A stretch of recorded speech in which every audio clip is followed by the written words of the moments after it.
Listen, Chiquita did 189 words on work in progress and 336 of a new progress work. So she deserves some snaps up there. Well done. Well, I let you get read. So.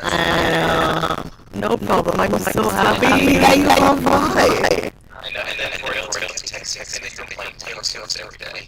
No. They were lying. You didn't play Taylor Swift once. Did I play Taylor Swift? No. I don't think so. There's only one Taylor Swift song that I would play on the daily, and you know it's Delicate. I think I played it once. I did once. Yes. I did once for Royal. Nana Jan. Hi. Well, to be fair, I have one song too. Oh my god. Too late. There's the 20-minute version of all you just walk away and be like, I'm gonna do some Disney with that. Yeah, I'll be like, peace out, 8 out. I'm joking, but and I'll let you go. No problem. See you later. I'm so happy. Yay. I'll be watching. Yes, sir. Still. Okay, peace. Bye. Alrighty. Hi, darlings. Good evening. Can you hear me okay? Can y'all hear me okay? Let me reduce my volume here. Good evening. Welcome in. Yay. Chiquita. Oh, Belle. Belle. Hi. Loud and clear. Miss Heather Lynn. I haven't knit in so long, Heather. I need my mojo. I am suffering. I'm struggling. It's so bad. I need my mojo to come back. I am so happy to see you all. Happy Monday. We are getting to the tail end of the year.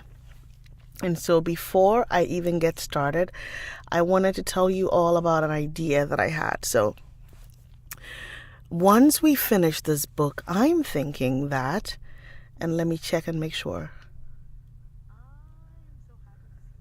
Oh, yay. My sound is amazing. I have so many things to update you all on. Wine Human, hello. It's been a hot minute. So what I was thinking, and we did something like this last year, but it was more spur of the moment. When we finish this book, I don't feel right starting a whole new classic novel. I know. It's okay. It's gonna come. I'm gonna be, hi Stephanie. You've been getting sleep. You are a smart person. That's who you are. That's why. I need sleep.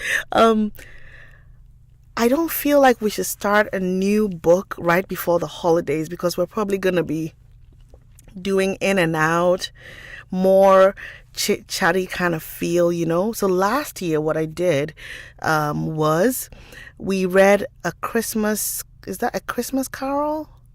The one with Ebenezer Scrooge? So we read that, and during that time we did a fundraiser for, I don't know if it was still the one that we spoke of. Yes, I think it was for World Food Kitchen maybe.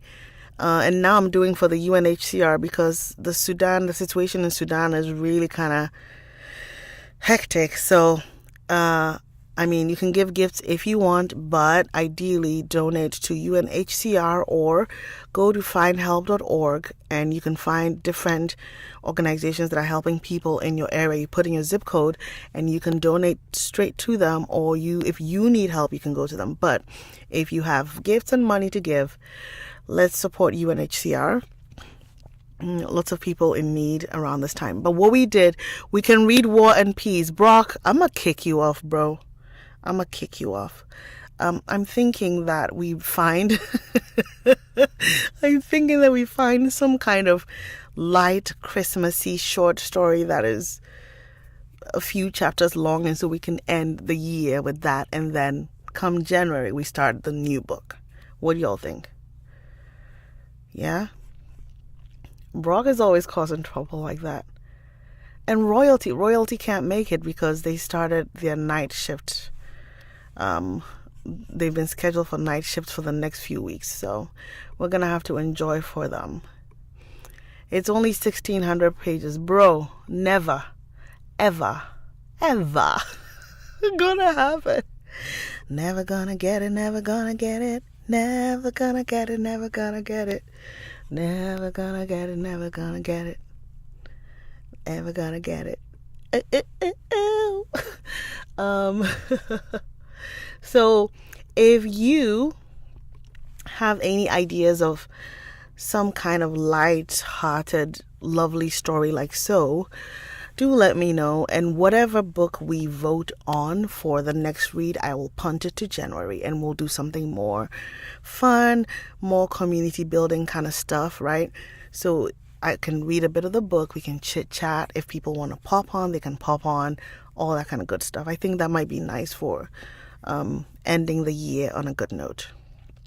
So that's what I was thinking. Now, what am I excited about? I have spent a lot of money this weekend that I don't have. I mean, I have, but I wasn't planning to spend it. But there's a tool called Isotope RX, and narrators use it to clean up their audio. So it helps with editing. And it's usually $400. And so Black Friday sale, they had it for $239, and everybody was like, you better grab it. That thing is a lifesaver. That thing is a lifesaver. So I just got it about an hour ago.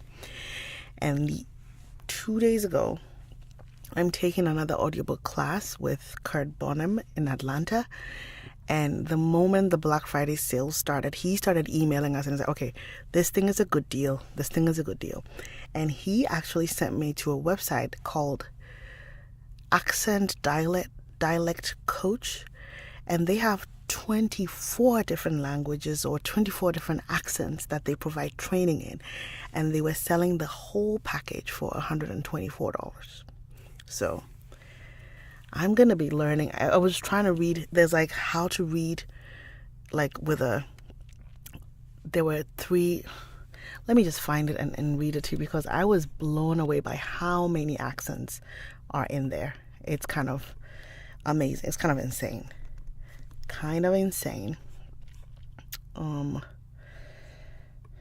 Let me see.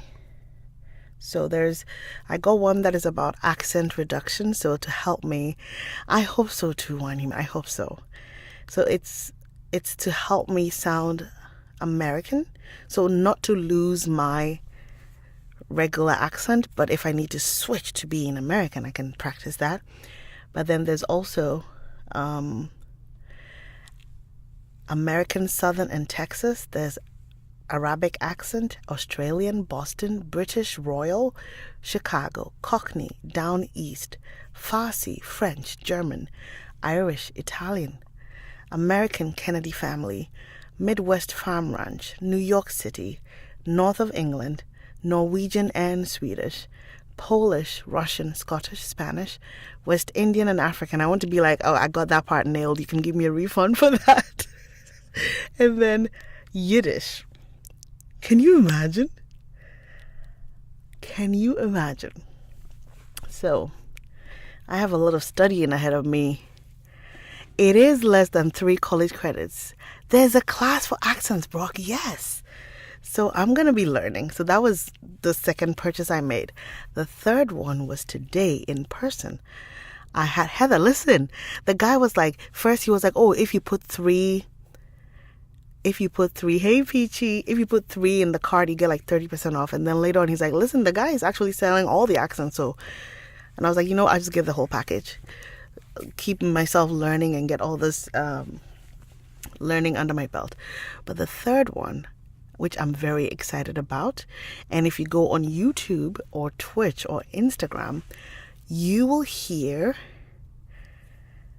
the difference in sound. I had a call with Don Barnes, the sound engineer, today, and he showed me where to place my mic. So instead of being a little villager over here, you can see my mic is now turned downwards, because apparently this mic I have, The mic, depending on the kind of mic you have, it's a front top address or a side address. My mic is a side address, and the side I want to face me is the side that has the logo. And so all this time I had it wrong. And then, even though I bought the 2 new cables, Chiquita, one of them is already bad. So this is the second new cable. And so now I have it. It sounds amazing. And he tested, we checked all of it. Hi, Miss April. Hi, Carrie. We tested the sound, and my sound is ready to go.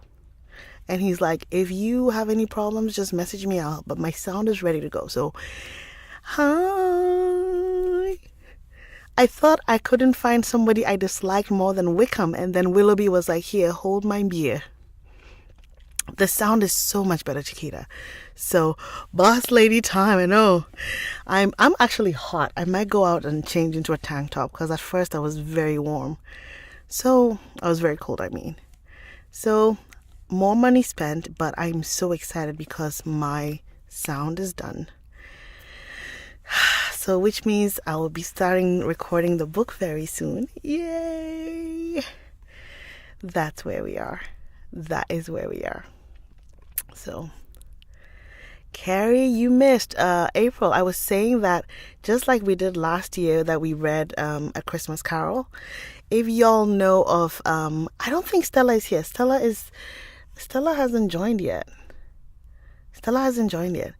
If you have any recommendations for a Christmassy, holiday type, feel good story, short story we can read, then we'll start the new book at the end of, by Egerton Irving.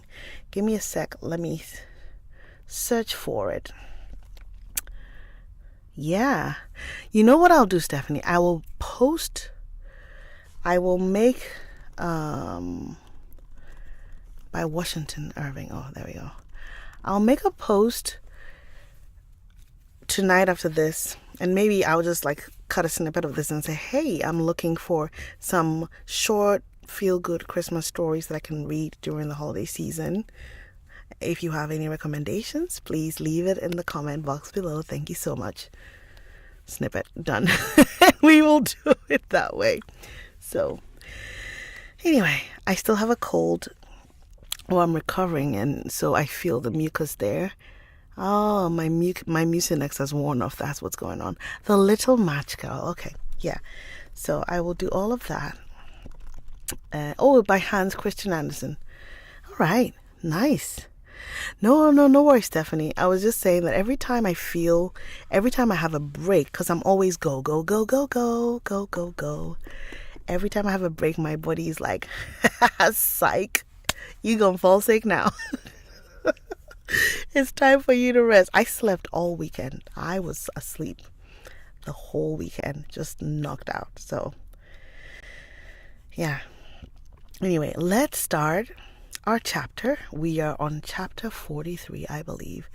I will only do holy cannoli. There are 32 chapters in 32 pages in this chapter. So, holy cannoli, my God.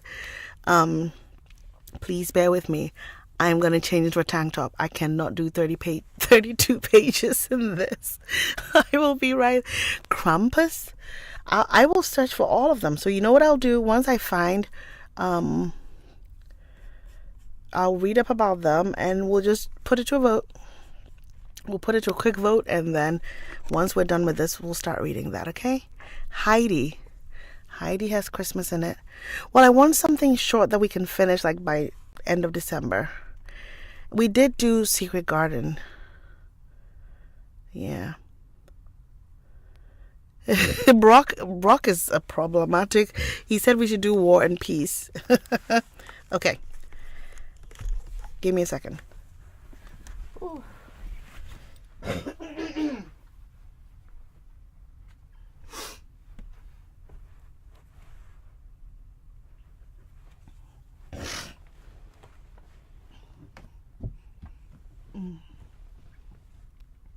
We did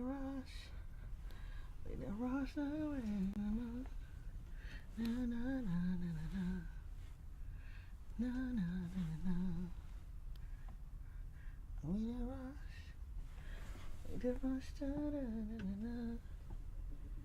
Oh, yeah. Here we go.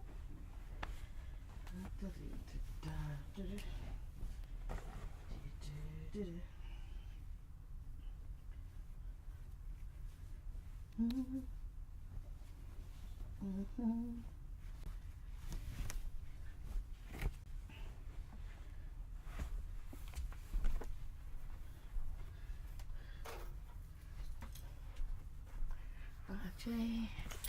So while we wait, y'all, if you have anything exciting, interesting that you did, some achievement that you want us to celebrate, please type it up.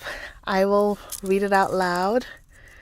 You know, like Chiquita said, she wrote 189 words for her current work in progress, and then she got another idea for a new story, and so she started a new story and she wrote 300 and something words for that. So let's celebrate each other. Life is too short. Like something that you did that you feel accomplished about. Like, I'm happy I got this thing done. It cost me a heck ton of money. I thought I had to buy a new mic. And to be frank, the amount I paid for the session with the sound engineer is about how much a new mic would cost. But at least now I know the problem, you know? Words, yeah. So that is something that I'm excited about. I bought these things, and I'm taking a course on Tuesdays. It's from 4 to 6:30.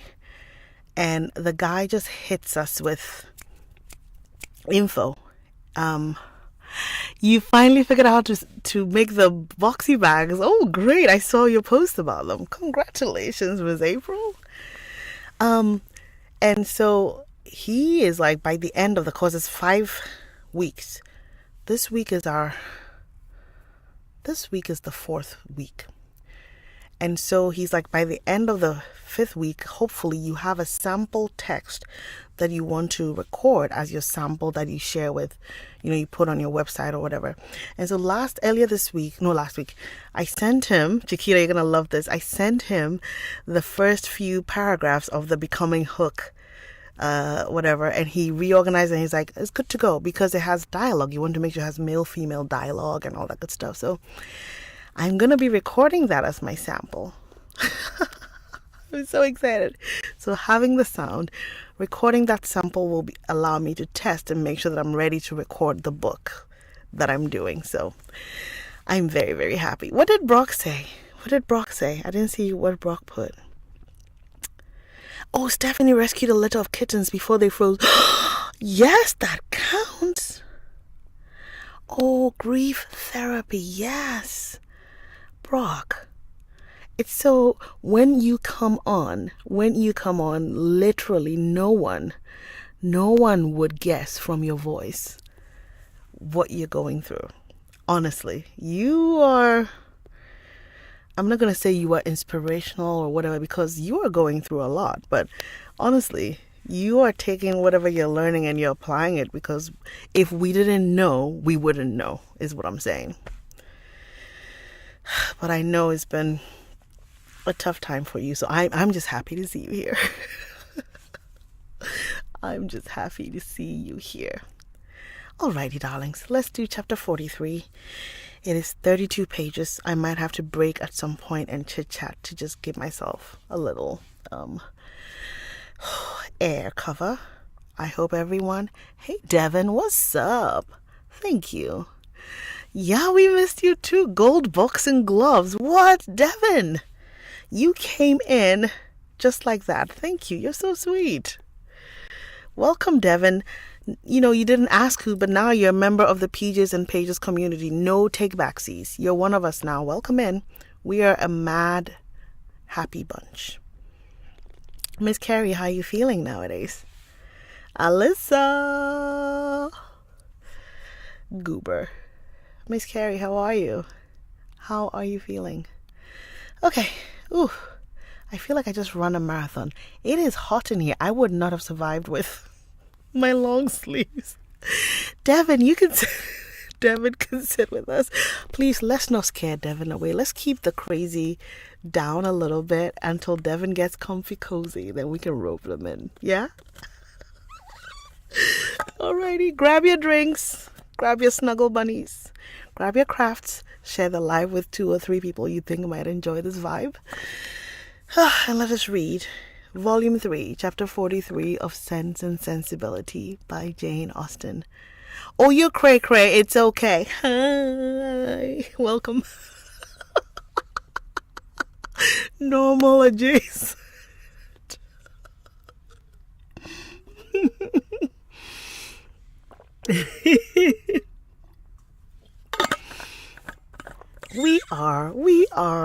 We do have fun. We like to have fun with each other. We are normal adjacent for sure. We try not to take life too seriously, but when serious things happen, we acknowledge them, so. Oh, this color shows my belly. My kiddo saw my belly and said, "Mom, are you pregnant?" And I'm like, rude. Rude little boy. Come for your friend, Miss April. Come for your friend. I'm going to raise this so my belly's not showing because I'm not going to be practicing good belly support even though I should. Oh, he sure did. He sure did. And I was like, you want to die? No. Anyway, chapter 43. They really do. Meanwhile, he finishes and he wants to. He's like, "Mom, I want to get warm." And then he comes and hugs the same belly he thinks I'm pregnant on. Ridiculous. Oh, here we go. Amma writes magic. Hi. Chapter 43.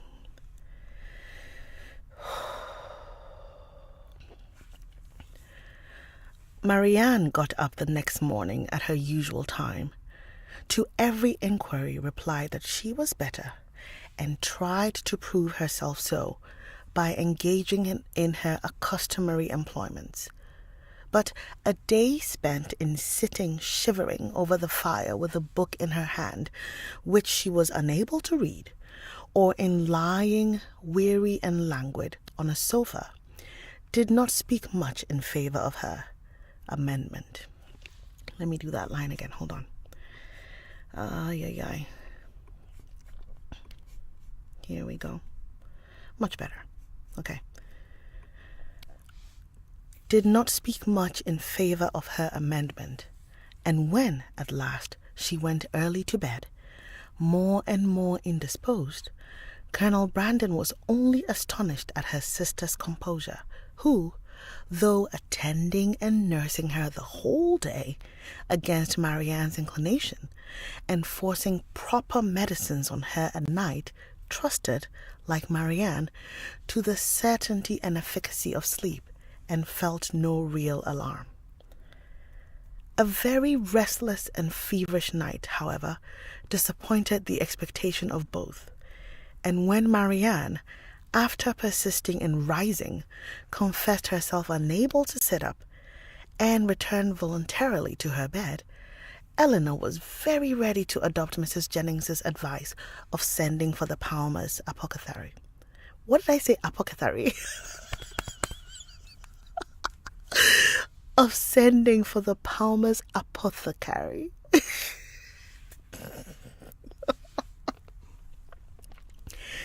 He came, examined his patient, and though encouraging Miss Dashwood to expect that a very few days would restore her sister to health, yet, by pronouncing her disorder to have a putrid tendency, and allowing the word infection to pass his lips, gave instant alarm to Mrs. Palmer on her baby's account.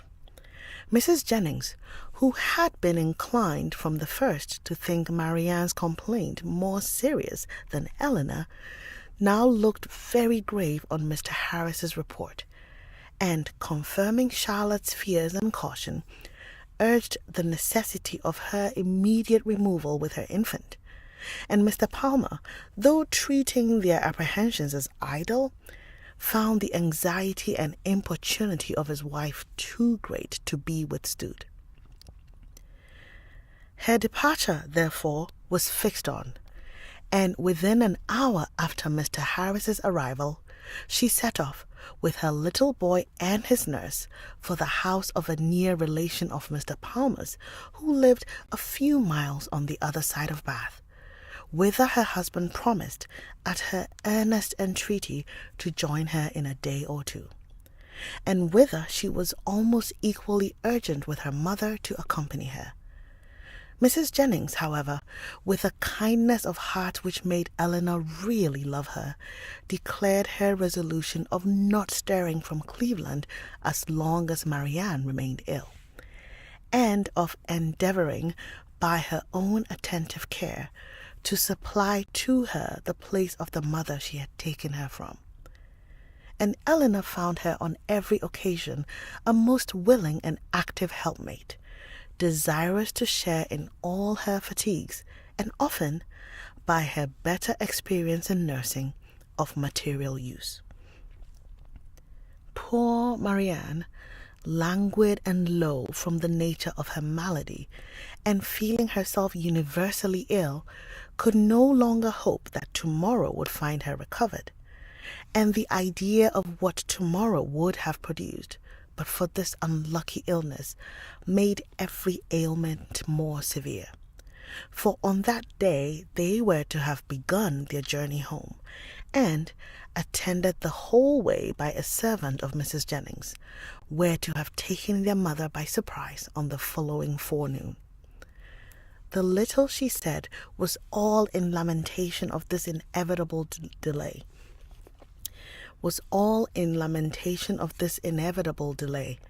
though Eleanor tried to raise her spirits and make her believe, as she then really believed herself, that it would be a very short one.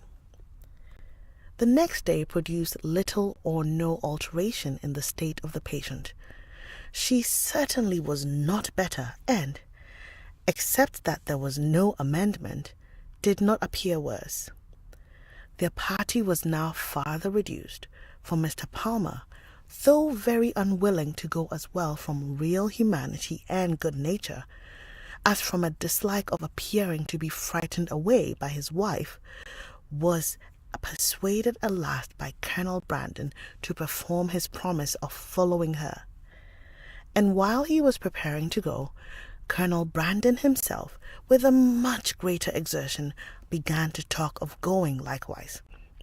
Here, however, the kindness of Mrs. Jennings interposed most acceptably, for to send the Colonel away while his love was in so much uneasiness on her sister's account would be to deprive them both, she thought, of every comfort, and therefore telling him at once that his stay at Cleveland was necessary to herself, that she should want him to play at piquet of an evening, while Miss Dashwood was above with her sister, etc., she urged him so strongly to remain, that he, who was gratifying the first wish of his own heart by a compliance, could not long even affect to demur, especially as Mrs. Jennings's entreaty was warmly seconded by Mr. Palmer, who seemed to feel a relief to himself in leaving behind him a person so well able to assist or advise Miss Dashwood in any emergency. Marianne was, of course, kept in ignorance of all these arrangements. She knew not that she had been the means of sending the owners of Cleveland away, in about 7 days from the time of their arrival. It gave her no surprise that she saw nothing of Mrs. Palmer, and as it gave her likewise no concern, she never mentioned her name. 2 days passed away from the time of Mr. Palmer's departure, and her situation continued, with little variation, the same. Mr. Harris, who attended her every day, still talked boldly of a speedy recovery, and Miss Dashwood was equally sanguine, but the expectation of the others was by no means so cheerful. Mrs. Jennings had determined very early in the seizure that Marianne would never get over it, and Colonel Brandon, who was chiefly of use in listening to Mrs. Jennings's forebodings, was not in a state of mind to resist their influence. He tried to reason himself out of fears, which the different judgment of the apothecary seemed to render absurd, but the many hours of each day in which he was left entirely alone were but too favorable for the admission of every melancholy idea, and he could not expel from his mind the persuasion that he should see Marianne no more. On the morning of the third day, however, the gloomy anticipations of both were almost done away, for when Mr. Harris arrived, he declared his patient materially better. Her pulse was much stronger, and every symptom more favorable than on the preceding visit. Eleanor, confirmed in every pleasant hope, was all cheerfulness, rejoicing that in her letters to her mother she had pursued her own judgment rather than her friends, in making very light of the indisposition which delayed them at Cleveland, and almost fixing on the time when Marianne would be able to travel. But the day did not close so auspiciously as it began. Towards the evening, Marianne became ill again, growing more heavy, restless, and uncomfortable than before. Her sister, however, still sanguine, was willing to attribute the change to nothing more than the fatigue of having sat up to have her bed made, and carefully administering the cordials prescribed, saw her, with satisfaction, sink at last into a slumber, from which she expected the most beneficial effects. Her sleep, though not so quiet as Eleanor wished to see it, lasted a considerable time, and anxious to observe the result of it herself, she resolved to sit with her during the whole of it. Mrs. Jennings, knowing nothing of any change in the patient, went unusually early to bed. Her maid, who was one of the principal nurses, was recreating herself in the house. Rewind selector. Her maid, who was one of the principal nurses, was recreating herself in the housekeeper's room, and Eleanor remained alone with Marianne. The repose of the latter became more and more disturbed, and her sister, who watched with unremitting, and her sister, who watched with unremitting attention her continual change of posture, and heard the frequent but inarticulate sounds of complaint. I don't like how I did that. Blah, blah, blah, blah, blah. We are going to do that again. Hey, Stella. The repose of the latter became more and more disturbed, and her sister, who watched with unremitting attention her continual change of posture, and heard the frequent but inarticulate sounds of complaint which passed her lips, was almost wishing to rouse her from so painful a slumber, when Marianne, suddenly awakened by some accidental noise in the house, started hastily up, and with feverish wildness cried out, "Is Mamma coming?" "Not yet," replied the other, concealing her terror, and assisting Marianne to lie down again. "But she will be here, I hope, before it is long. It is a great way, you know, from hence to Barton." "But she must not go round by London," cried Marianne in the same hurried manner. "I shall never see her if she goes by London." Eleanor perceived with alarm that she was not quite herself, and, while attempting to soothe her, eagerly felt her pulse. It was lower and quicker than ever, and Marianne still talking wildly of Mamma, her alarm increased so rapidly as to determine her on sending instantly for Mr. Harris, and dispatching a messenger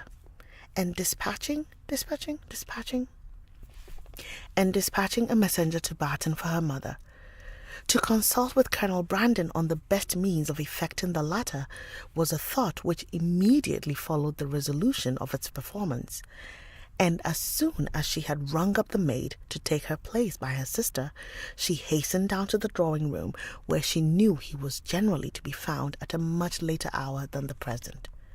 It was no time for hesitation. Her fears and her difficulties were immediately before him. Her fears he had no courage, no confidence to attempt the removal of. He listened to them in silent despondence.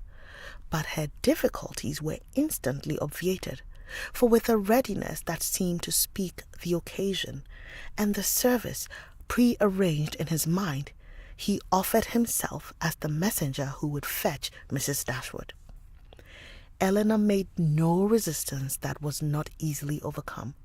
She thanked him with brief though fervent gratitude, and while he went to hurry off his servant with a message to Mr. Harris, and an order for post-horses directly, she wrote a few lines to her mother. The comfort of such a friend at that moment as Colonel Brandon, of such a companion for her mother, how gratefully was it felt! A companion whose judgment would guide, whose attendance must relieve, and whose friendship might soothe her. As far as the shock of such a summons could be lessened to her, his presence, his manners, his assistance would lessen it. He, meanwhile, whatever he might feel, acted with all the firmness of a collected mind, made every necessary arrangement with the utmost dispatch, and calculated with exactness the time in which she might look for his return. Not a moment was lost in delay of any kind. The horses arrived even before they were expected, and Colonel Brandon, only pressing her hand with a look of solemnity, and a few words spoken too low to reach her ear, hurried into the carriage. It was then about 12 o'clock, and she returned to her sister's apartment to wait for the arrival of the apothecary, and to watch by her the rest of the night. It was a night of almost equal suffering to both. Hour after hour passed away in sleepless pain and delirium on Marianne's side, and in the most cruel anxiety on Elinor's, before Mr. Harris appeared. Her apprehensions once raised, paid by their excess for all her former security, and the servant who sat up with her, for she would not allow Mrs. Jennings to be called, only tortured her more by hints of what her mistress had always thought. Marianne's ideas were still, at intervals, fixed incoherently on her mother, and whenever she mentioned her name, it gave a pang to the heart of poor Elinor, who, reproaching herself for having trifled with so many days of illness, and wretched for some immediate relief, fancied that all relief might soon be in vain, that everything had been delayed too long, and pictured to herself her suffering mother arriving too late to see this darling child, or to see her rational. She was on the point of sending again for Mr. Harris, or, if he could not come, for some other advice, when the former, but not till after 5 o'clock, arrived. His opinion, however, made some little amends for his delay, for though acknowledging a very unexpected and unpleasant alteration in his patient, he would not allow the danger to be material, and talked of the relief which a fresh mode of treatment must procure, with a confidence which, in a lesser degree, was communicated to Elinor. He promised to call again in the course of 3 or 4 hours, and left both the patient and her anxious attendant more composed than he had found them. With strong concern, and with many reproaches for not being called to their aid, did Mrs. Jennings hear in the morning of what had passed. Her former apprehensions, now with greater reason restored, left her no doubt of the event, and though trying to speak comfort to Elinor, her conviction of her sister's danger would not allow her to offer the comfort of hope. Her heart was really grieved. The rapid decay, the early death of a girl so young, so lovely as Marianne, must have struck a less interested person with concern. On Mrs. Jennings's compassion she had other claims. She had been for 3 months her companion, was still under her care, and she was known to have been greatly injured and long unhappy. The distress of her sister, too, particularly a favorite, was before her. And as for their mother, when Mrs. Jennings considered that Marianne might probably be to her what Charlotte was to herself, her sympathy in her sufferings was very sincere. Mr. Harris was punctual in his second visit, but he came to be disappointed in his hopes of what the last would produce. His medicines had failed, the fever was unabated, and Marianne, only more quiet, not more herself, remained in a heavy stupor. Eleanor, catching all, and more than all, his fears in a moment, proposed to call in further advice, but he judged it unnecessary. He had still something more to try, some fresh application of whose success he was almost as confident as the last, and his visit concluded with encouraging assurances which reached the ear but could not enter the heart of Miss Dashwood. She was calm, except when she thought of her mother, but she was almost hopeless, and in this state she continued till noon, scarcely stirring from her sister's bed, her thoughts wandering from one image of grief, one suffering friend to another, and her spirits oppressed to the utmost by the conversation of Mrs. Jennings, who scrupled not to attribute the severity and danger of this attack to the many weeks of previous indisposition which Marianne's disappointment had brought on. Eleanor felt all the reasonableness of the idea, and it gave fresh misery to her reflections. About noon, however, she began, but with a caution, a dread of disappointment which for some time kept her silent, even to her friend. To fancy, to hope she could perceive a slight amendment in her sister's pulse, she waited, watched, and examined it again and again. And at last, with an agitation more difficult to bury under exterior calmness than all her foregoing distress, ventured to communicate her hopes. Mrs. Jennings, though forced on examination to acknowledge a temporary revival, tried to keep her young friend from indulging a thought of its continuance, and Eleanor, conning over every injunction,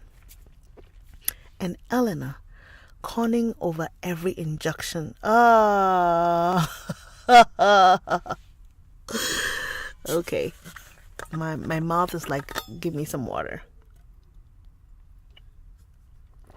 There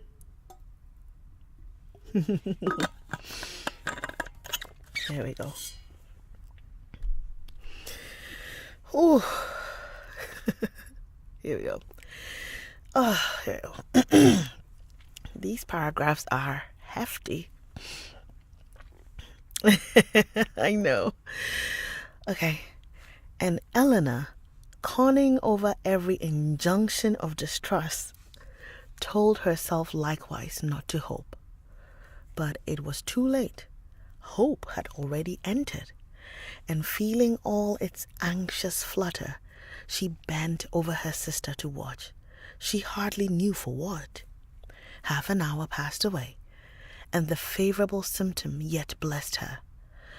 Others even arose to confirm it. Her breath, her skin, her lips, all flattered Eleanor with signs of amendment. And TikTok wants me to confirm that I'm also showing signs of amendment. Thank you.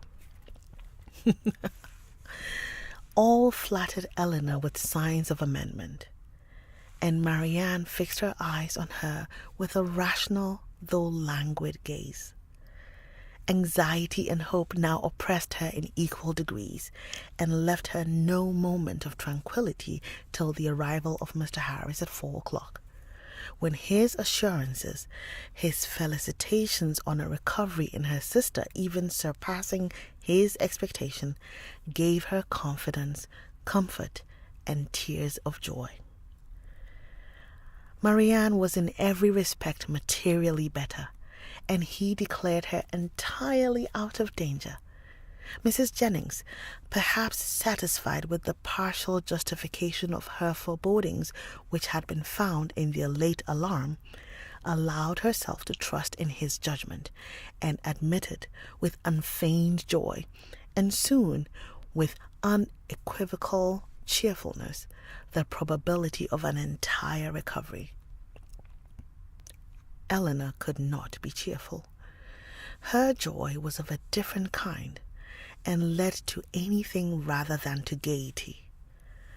Marianne restored to life, health, friends, and to her doting mother, was an idea to fill her heart with sensations of exquisite comfort, and expanded in fervent gratitude. But it led to no outward demonstrations of joy, no words, no smiles. All within Eleanor's breast was satisfaction, silent and strong. She continued by the side of her sister with little intermission the whole afternoon, calming every fear, satisfying every inquiry of her enfeebled spirits, supplying every succor, and watching almost every look and every breath. The possibility of a relapse would, of course, in some moments, occur to remind her of what anxiety was. But when she saw, on her frequent and minute examination, that every symptom of recovery continued, and saw Marianne at 6 o'clock sink into a quiet, steady, and to all appearance comfortable sleep, she silenced every doubt. The time was now drawing on when Colonel Brandon might be expected back. At 10 o'clock she trusted, or at least not much later her mother would be relieved from the dreadful suspense in which she must now be travelling towards them. The Colonel, too, perhaps scarcely less an object of pity. Oh, how slow was the progress of time which yet kept them in ignorance! At 7 o'clock, leaving Marianne... Oh, did you hear that? That was my mouth and throat air bubble. At 7 o'clock, leaving Marianne still sweetly asleep. Oh, I heard it again.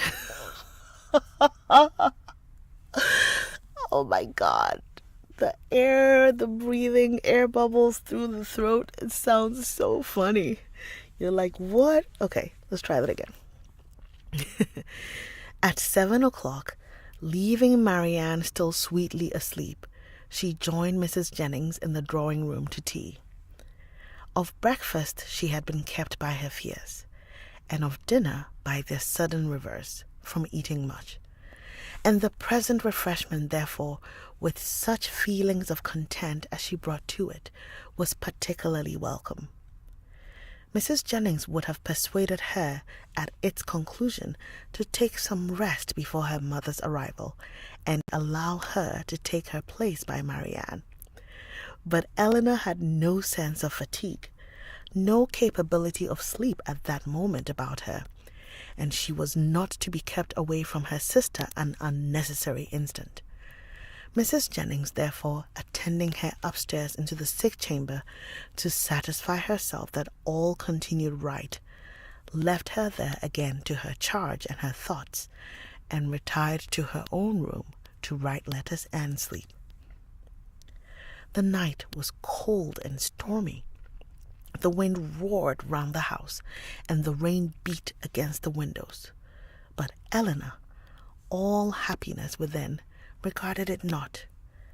Marianne slept through every blast, and the travellers, they had a rich reward in store for every present inconvenience.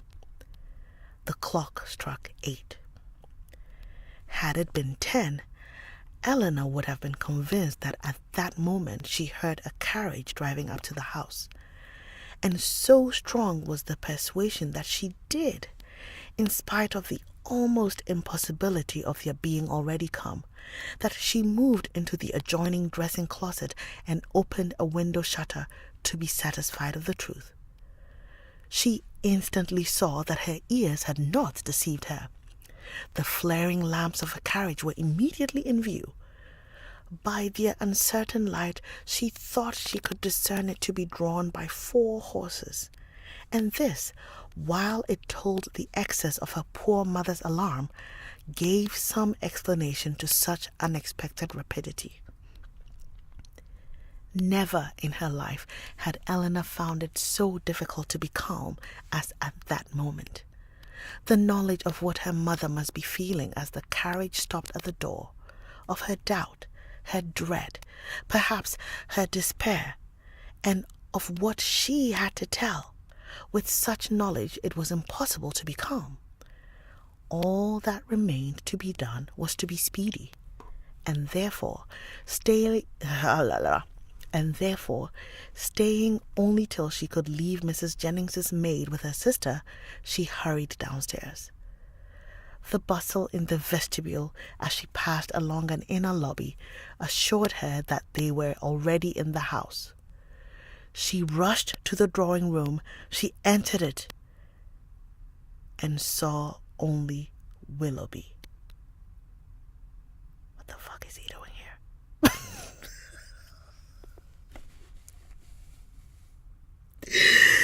And that was chapter 43. What the hell is he doing here? Sorry. And that was chapter 43, volume 3 of Sense and Sensibility by Jane Austen. No, seriously, what the hell is he doing here? Who brought him back? Go back to jail. Don't pass go under the jail, Willoughby. We do not want you here. This is in the book. Oh, sorry. What the... Devin. Yeah, Devin, this is the cray-cray we were talking about. I had just gotten over Willoughby. I had just forgotten what a sniveling, disgusting piece of excrement he was. And now he's shown up. I had watched. So now I'm going to have to make more Willoughby slander videos because I have to work him out of my system again. Oh, jeez. Is Stephanie still here?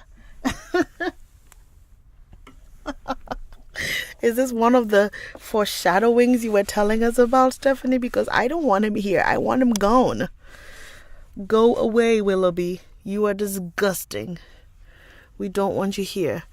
Willoughby the worm don't wiggle his way. He sure did. Hi, Stella. I cannot stand him. I cannot stand him at all. At all. He is just... Oh my God, he is such a gross, gross man. I cannot. Anyway. I am going to, if you all want, I'm going to do my first pass at recording my sample. Some of you have heard part of it, but my coach has redone it a little bit so that I can use it for a short sample. So let me try it out and let's see. Let's see. Okay, hold on. There's chatter. Devin says, didn't chop him up enough. We didn't. I didn't. I went slow on the slander, but I can't. I have to go back. Alyssa's like, what does he think he broke her heart to death and wants to offer some victory condolences? Whatever he's about to say, I don't want to hear it. Tell it to the preacher, as Michael Jackson would say. Should have squished with a shoe. Not just a shoe. Cleats. Like cleats. Hi, Ada. We want to take a hammer and then get like a sledgehammer on top of that. And anyway, I'm mean. I'm very mean, apparently. Why? Why is he there? Why? Also, who told? Stella said, good thing I love the Willoughby slander videos. I know. I feel like I need to churn out like 10 of them and just be like, boom, boom, boom. And somebody will be like, what's going on? Why do you hate Willoughby? And I'll be like, girl.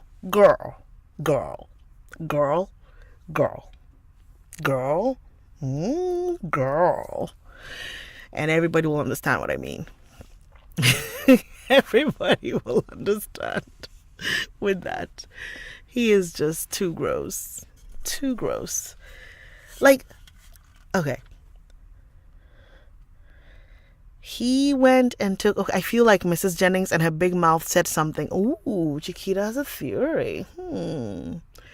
But how would Mrs. Jennings have reached him?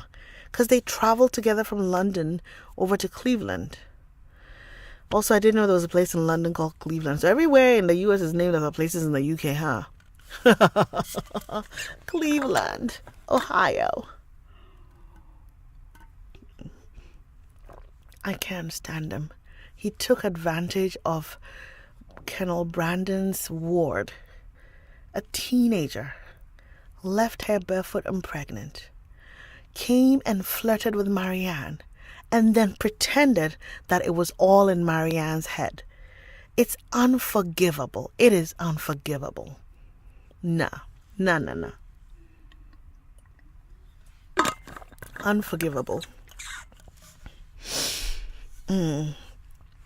Oh, it's a good thing you forgot because he was upsetting to say the least. Oh my God. No, Devin, the day I read what he did, I think I lectured for like 20 minutes after. I was very upset. Very upset. Okay. I'm going to pull up my DAW and I'm going to try to read this quickly and then I'm going to jump off because Tuesdays I have 6 classes. Yay! And I love the little kiddos, but it is a marathon, 6 classes. I get in at 8:30. Between 8:30 and 9, almost all the classes bring their books for me to check them in. So I will have like over almost 200 books. I'm checking in because I have to check them in so that when they come for library time, they can check out books. Then they start at 9 to 9:30. So they come, I chit chat, I read for about 7 to 10 minutes, depending on how juicy our conversation is. Like if we chit chat a lot, sometimes I only read for like 5 minutes or whatever. Oh, Tiny Savages. The kids are amazing. Devin, they can be savage. So far, they haven't hit me with their savagery yet. So far, they just go, I love your earrings. Oh, you're so pretty. You look so lovely. One of them said I was dressed like a boss lady. I'll take it. So far, they haven't seen the bags under my eyes because I trick them. I tell them, if you see me with big earrings, I didn't sleep enough. So that immediately redirects their attention to my earrings. Oh, you think Colonel Brandon? But how would he have reached? Because I don't think they were near, like they were communicating. I felt like everybody had shunned him. So who has he been? Or maybe he paid some servant. I don't even know why I'm stressing about it. I don't care. I don't want him back in the book. Go.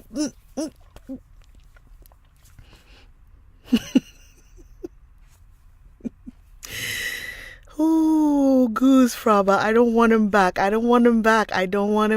He and Wickham can go to hell and stay there. Just go and stay there. I don't want you. Is that what was it Jennifer Hudson singing that? I just wanna be free, and you, you're gonna love me. Is that no? Was that I don't want you? Who was saying I don't want you? I've forgotten. Oh no. Or was that Whoopi? Or was that Oprah in Color Purple? I am mixing all of them. Okay. Here we go. I'm gonna try to record. I can see stuff moving. It was Angela Bassett. Oh, yes. Thank you. Which movie was it? Tell me. I don't want you. By the way, Miss Bassett is my screen, my desktop. Did I tell you all? She my desktop. She's so pretty. And I want her guns, Tatiana and what's the name of my other shoulder?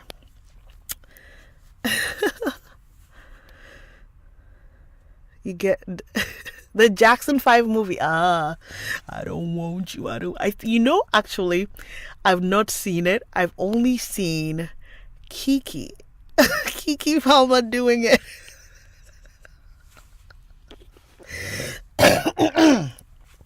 Kiki is so funny. Okay, here we go. Let's see if I can do it in one take. And now my voice sounds ridiculous. I have to leave 10 seconds of a tone. Oh my God, hold on. We'll do one recording. I'll send it to my professor and get some feedback and then redo it. Yeah. They really do need to do another movie together. They are magical. They are magical on their own, and I feel like they're going to be explosive together. It's going to be wonderful. Okay, darlings. Here we go.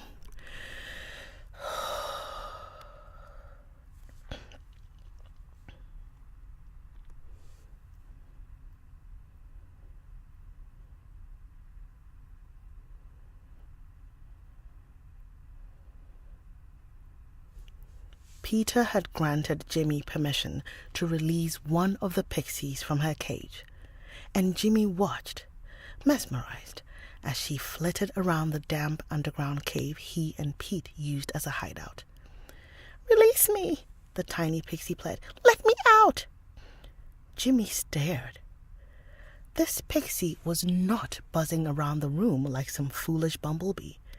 She was frantically running her hands all over the cave wall, desperately yet methodically searching for an escape. "You can talk." The pixie performed a graceful pirouette in the air, spinning to face him. "You understand me?" "Yes, I only heard jingling bells before, like always, but I can hear your voice now." The pixie held her hands up to her tiny mouth. "You haven't been putting the dust into your drink each morning, have you?" It was a statement, not a question. Jimmy thought hard. Every morning, pixie dust was mixed in with their milk to be drunk at breakfast. But after he got violently sick from eating bad mushrooms some months ago, milk began to taste strange to him, and he had avoided it since. "No, not lately. Why?" The pixie tilted her head from side to side. "You're older." "No, I'm not," Jimmy declared, outraged at such a suggestion. Wasn't aging the worst crime of all in Neverland? "It's true," she screeched, her thin voice piercing Jimmy's mind like a dagger. "Why do you think Peter Pan has you steal our dust every day? It's to keep you young forever and never return to your families. He's a monster who kidnapped all of you." "Stop it! You're lying!" Jimmy yelled, then leapt off his cot, snatched the mischievous pixie out of the air, and thrust her back into her prison. "Do you even remember your family?" the pixie asked knowingly. "Shut up!" Jimmy screamed. Then he snatched up the cage, ran down to the animal shed, and shoved it onto one of the many pixie-laden shelves.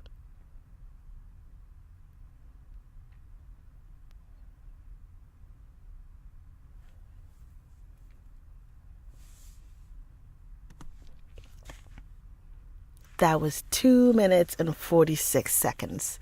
Now I have to play it back. How do I play it back so you all can hear? I don't wanna be free. And you, and you, and you, you're gonna love me. I don't know how I'm gonna play this so y'all can hear. Okay.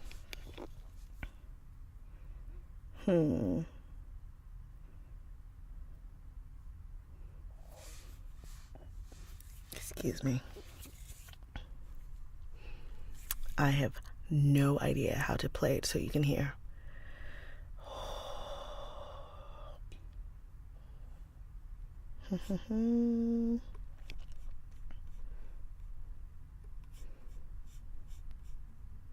Oh well. It is done now.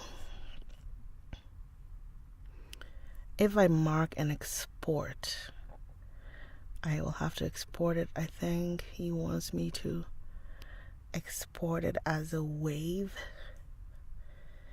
raw mono. Do I want it as a wave file? Okay. All right. I will export as a WAV file. I'll export as a MP3 file, and we'll see. Let's see. MP3 file. Okay. Yeah, that's what I'm gonna do. Okay. I'm gonna play it. I don't know how y'all are gonna hear it.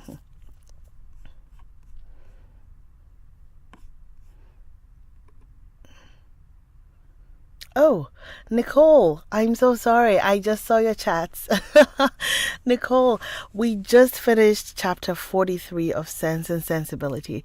I was doing a sample read of this book called Becoming Hook by Mary Meacham. It's on Kindle and Amazon. You can buy it. But Chiquita over here introduced me to it because I was looking for more contemporary text to practice for my audiobook narration work, and I decided that I want to do a sample of this for my website. I'm in a class and the coach is helping us pick sample text that might show our range, and then we can put it for our website so that if publishers or authors are looking for people to read their books, they can listen to them and be like, okay, I like how you sound. And so he sort of reconfigured the text a little bit so that I could amp up the drama. So this is my first attempt at reading this text. And so I'm going to send it to him and gird my loins for some constructive feedback and try again. But now I'm trying to figure out a way to play it so y'all can hear. That's what's going on. What's going on? Because it will come through. I think I can make it play through the interface, but then I'm not sure if you will all hear it. So let's see. Alrighty. Alright, properties. Here we go. It says monitor off. Okay, we'll do monitor and output. Okay. You can hear it now, right? A bit of an echo. Let's see. Let's see if you can hear this if I play it.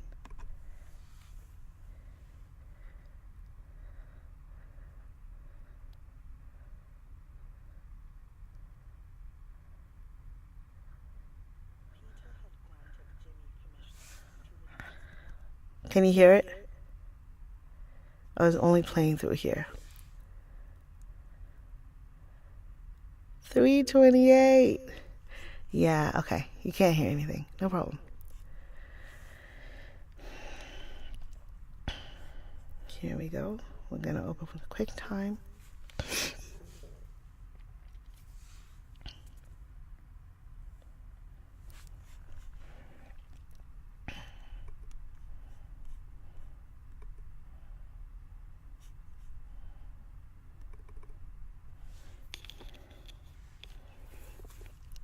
Hey, Melanie. Good morning. No, I haven't. It's not playing, Stella. QuickTime is now starting. Okay. So I have to use what's the name? Music. Apple Music. Music makes you lose control.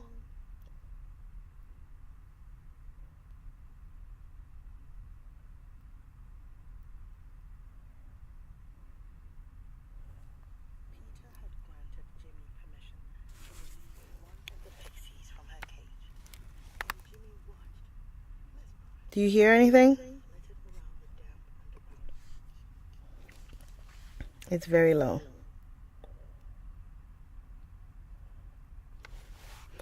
I mean, to be fair, just my echo, yeah. Also, okay, hold on. We're gonna fix this. Alright,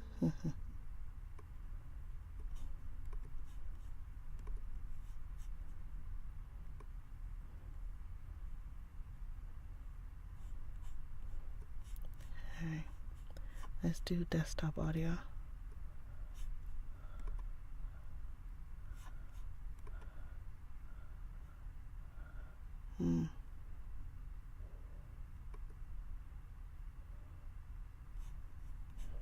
Alright, I've turned the desktop audio on. Let me see if anything is coming.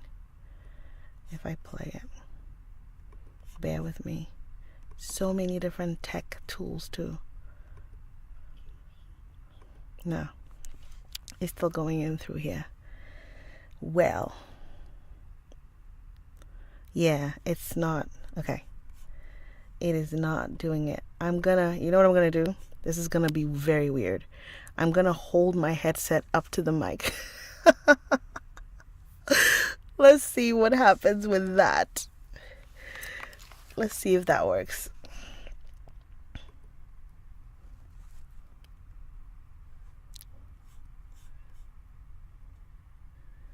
Okay, let's see. One of the pixies from her cage, and Jimmy watched. Y'all will not hear. Mesmerized as she flitted around the damp underground cave he and Pete used as a hideout. "Release me," the tiny pixie pled. "Let me out." Jimmy stared.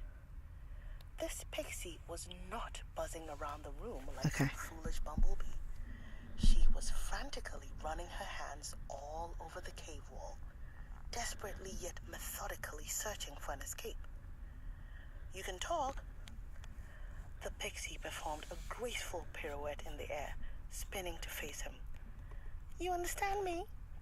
"Yes, I only heard jingling bells before, like always, but I can hear your voice now." The pixie held her hands up to her tiny mouth. "You haven't been putting the dust into your drink each morning, have you?" It was a statement, not a question. Jimmy thought hard. Every morning, pixie dust was mixed in with your milk to be drunk at breakfast. But after he got violently sick from eating bad mushrooms some months ago, milk began to taste strange to him, and he had avoided it since. "No, not lately. Why?" The pixie tilted her head from side to side. "You're older." "No, I'm not," Jimmy declared, outraged at such a suggestion. Wasn't aging the worst crime of all in Neverland? "It's true," she screeched, her thin voice piercing Jimmy's mind like a dagger. "Why do you think Peter Pan has you steal our dust every day? It's to keep you young forever and never return to your families. He's a monster who kidnapped all of you." "Stop it, you're lying," Jimmy yelled, then leapt off his cot, snatched the mischievous pixie out of the air, and thrust her back into her prison. "Do you even remember your family?" the pixie asked knowingly. "Shut up," Jimmy screamed. Then he snatched up the cage, ran down to the animal shed, and shoved it onto one of the many pixie-laden shelves. You think so? Thank you. I will send it to my I will once we're done with, well, once I kick the Twitch and YouTubers off, I will play it so that you can hear it properly. But to be fair though, this is what, my second or third time doing this particular snippet. So I think I'm getting better at it. Devin, you've been trying to record your own book? That's amazing. That is amazing. Wow. Kudos to you. Okay. Dear friends on IG, YouTube, and Twitch, I'm going to kick you off now. I will hopefully see you all tomorrow, okay? Have a good night. I'm going to play it one more time well, I think people on TikTok heard it, but if they want to hear it one more time, I'll do that. And then we can reconvene tomorrow. Thank you so much. That chapter was long, and I'm glad I was able to record this. Good night, YouTube, IG, Twitch. Good night, Stella. I'll see you later.